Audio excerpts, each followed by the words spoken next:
Good morning, everybody. My name is Fannie Hall, and this year I have started my 21st year teaching at the same elementary school. I've been at Marie Roberts County Elementary, but I did switch grade levels this year. I have a 3rd and 4th grade split, and we all know how teaching has turned into a lot of data research lately.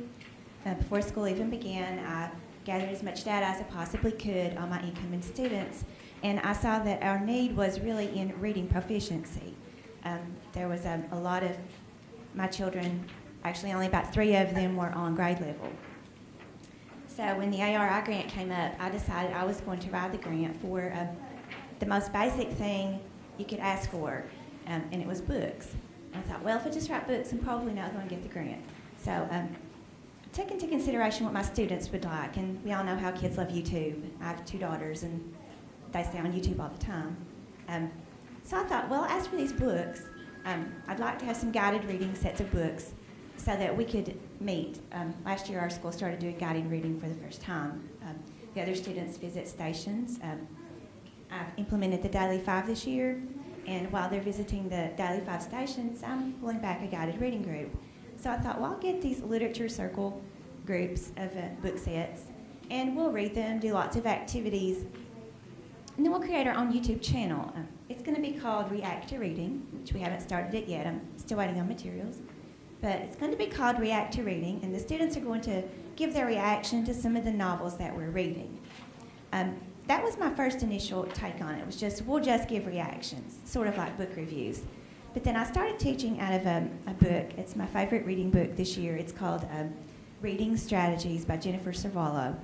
And it's an excellent book. I highly recommend it if you're doing guided reading with your group. We started learning these reading strategies, and we were doing a reading strategy a day. And I thought, well, my students could teach these reading strategies on the YouTube channel as well. And I would really know that they knew what they were doing. Because we all know if you can teach it, you know what you're doing. So our goal is to get the literature circle books, participate in lots of fun activities with the books.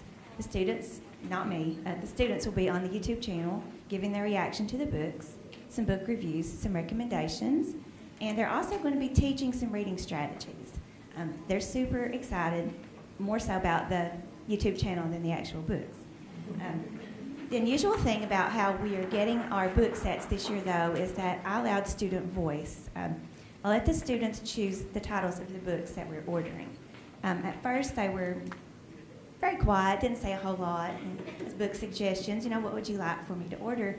You could almost hear the crickets in my room. They were so quiet. And so I pulled it up on the Promethean board, and we started researching. I gave a few recommendations that they took, like Charlotte's Web, Stone Fox, Holes, Because of Winn-Dixie, a few of those. And then they chose some things I would have never picked, like Captain Underpants and things like that. So we're going to have a wide variety of some Newbery winners, and then some things that just appeal mostly to children. And when I was doing the research for my report, one of the first things I researched was student voice, and it's pretty much what you think. Student voice is supposed to help with student learning, and I thought if this can produce more proficient readers, I'm all for it. Let them choose their books. Student voice engages the learners, creates more buy-in. That's what I'm looking for. The second research I did when writing my grant was for cooperative learning, and our school has gone school-wide cooperative learning this year. The students aren't sitting at individual desks anymore, they're at tables. So I thought this would be perfect for our literature circles and book sets too. Cooperative learning, we know that fosters that positive interdependence among their peers.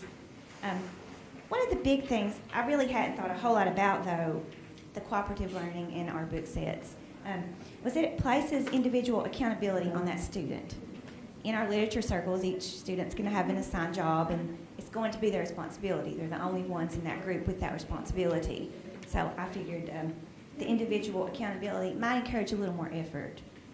Because at the beginning of the year, when we did the reading survey, there were some kids who said they just really didn't like reading.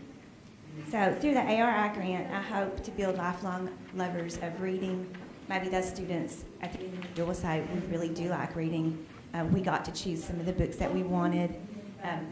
Our students asked me when I came today to ask everyone to subscribe to our YouTube channel once it's up and going. It's called React to Reading. And really, that's about it. It was a very basic grant. Any questions? I apologize. I missed how to subscribe again to the YouTube channel. Would you repeat that? It's called React to Reading. Thank you. Thank you.